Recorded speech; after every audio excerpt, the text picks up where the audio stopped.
Welcome back. Bulletin के आगाज में आपको बताएं कि वज़ीर-ए-आज़म शहबाज शरीफ चीन के सरकारी दौरे पर शेनजिन पहुंच गए हैं। आला चीनी हुकाम और पाकिस्तान के चीन में सफीर ने वज़ीर-ए-आज़म का इस्तकबाल किया।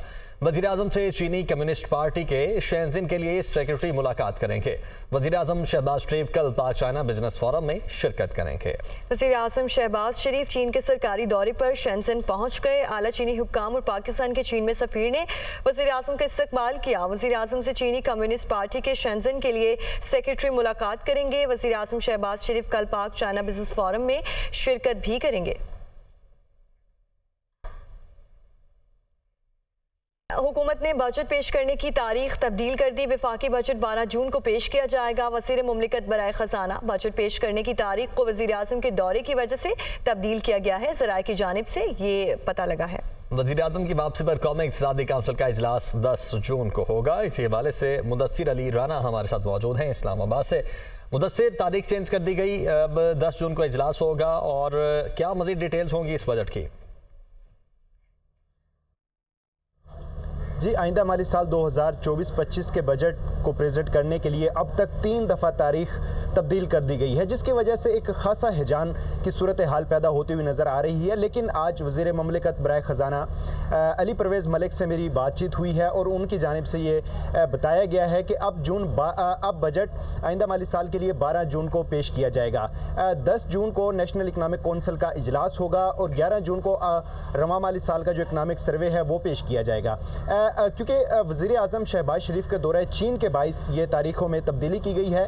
वज़ारत ख़ज़ाना की जानिब से जो पहला नोटिफिकेशन जारी किया गया था उसके मुताबिक 8 जून को बजट प्रेजेंट किया जाना था, लेकिन वज़ीर-ए-आज़म शहबाज शरीफ के दौरे चीन के बाइस इसकी तारीख में तब्दीली लाई गई और 10 जून को दूसरी तारीख तजवीज़ की गई। अब फिर ये तारीख तब्दील की गई है और अब 12 जून को बजट पेश किया जाएगा, क्योंकि अभी तक जो नेशनल इकनॉमिक कौंसिल है उसकी तश्कील नहीं हो सकी है।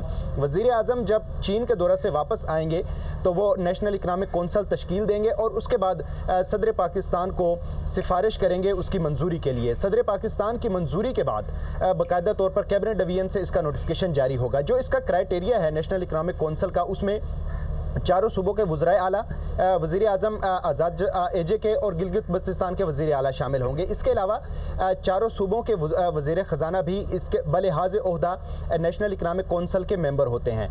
5 वफाकी वज़रा भी नेशनल इकनॉमिक कौंसिल इजलास में बैठने की उनको मेंबर बनाया जाएगा। बहुत शुक्रिया मुदस्सिर, आप हमें रिपोर्ट कर रहे थे।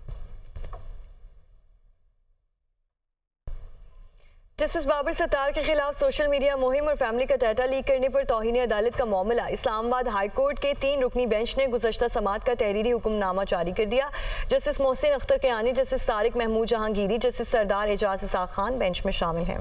FIA साइबर क्राइम विंग की जानिब से अपनी रिपोर्ट का जायजा पेश किया गया है और रिपोर्ट के मुताबिक ट्वीट करने और रीट्वीट करने वाले चंद अकाउंट्स की तशखीस की गई है। रिपोर्ट से साफ जाहिर है कि मुअज़्ज़र जज के खिलाफ 3 हैशटैग्स पर मबनी ये एक मुनज़्ज़म मुहिम थी। रिजवान काजी हमारे साथ मौजूद हैं। रिजवान, क्या कुछ है इस हुक्मनामे में?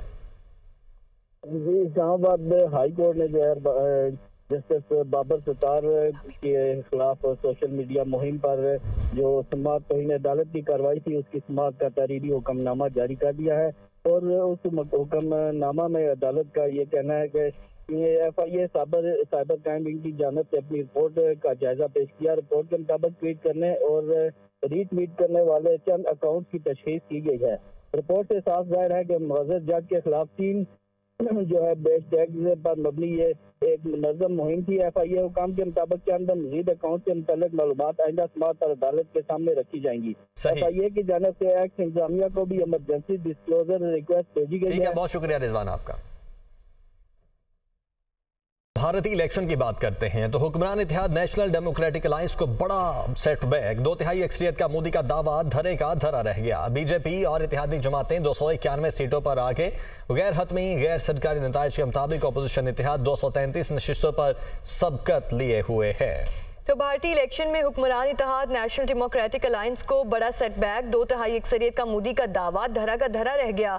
बीजेपी और इत्तेहादी जमातें 291 सीटों पर आगे। गैर हतमी गैर सरकारी नताइज के मुताबिक ऑपोजिशन इत्तेहाद 233 नशिस्तों पर सबकत लिए हुए हैं।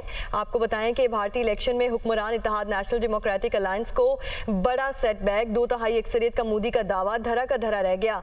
इंतखाबी मुहिम में भारतीय वज़ीर आज़म नरेंद्र मोदी ने 400 सीटों पर जीतने का दावा किया था।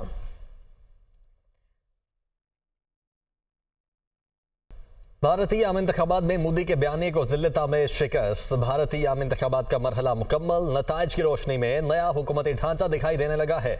इंतहा पसंद मोदी के दौरे हुकूमत में होने वाले इंतखाबात ने कई सवालात को जन्म दिया है। इंतखाबात से कबल बीजेपी ने मुखालिफ जमातों को दबाने के लिए हर मनफी हरबा इस्तेमाल किया। फाशिस्ट मोदी अपने दावों को साबित करने में नाकाम रहा है। जिन रहनुमाओं से मोदी सरकार को शदीद खतरा था, उनके झूठे मुकदमात में गिरफ्तार कराया गया था। इसी पर बात करने के लिए जफर हाशमी हमारे साथ मौजूद हैं। जफर, इस हवाले से बताइए, आपके पास क्या तफसीलात हैं?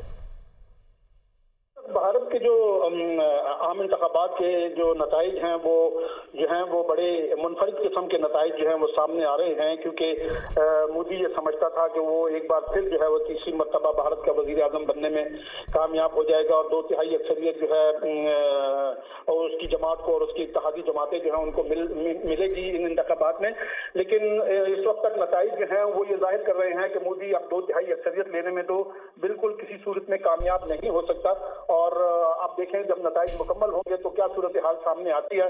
लेकिन ये जो नताइज हैं ये साफ जाहिर कर रहे हैं कि इस दफा जो भारत के अवाम हैं उन्होंने मोदी के सामने जो है वो बगावत कर दी है और उसके जो पॉलिसियां थी उनको बिल्कुल मुस्तरद करके रख दिया है। मोदी का दौर जो था वो मुसलसल एक जबर इस्तबदाद का दौर था, बिलखुसूस अकलियतों के लिए और अकलियतों में भी मुसलमानों के लिए। तो सबसे ज्यादा ये जो दो अदवार रहे मोदी के, ये इब्तला के रहे और जिस तरह की जो बेईमाना किस्म की जो पॉलिसियां हैं और जिस तरह के हथकंडे और हरबे हैं जो भारतीय जनता पार्टी की जानिब से, उनके पैरोकारों की जानिब से, जिस तरह मोदी ने भारत को एक इंतहा पसंद जी ठीक है, जफर हाशमी हमें अपडेट कर रहे थे, बहुत शुक्रिया आपका।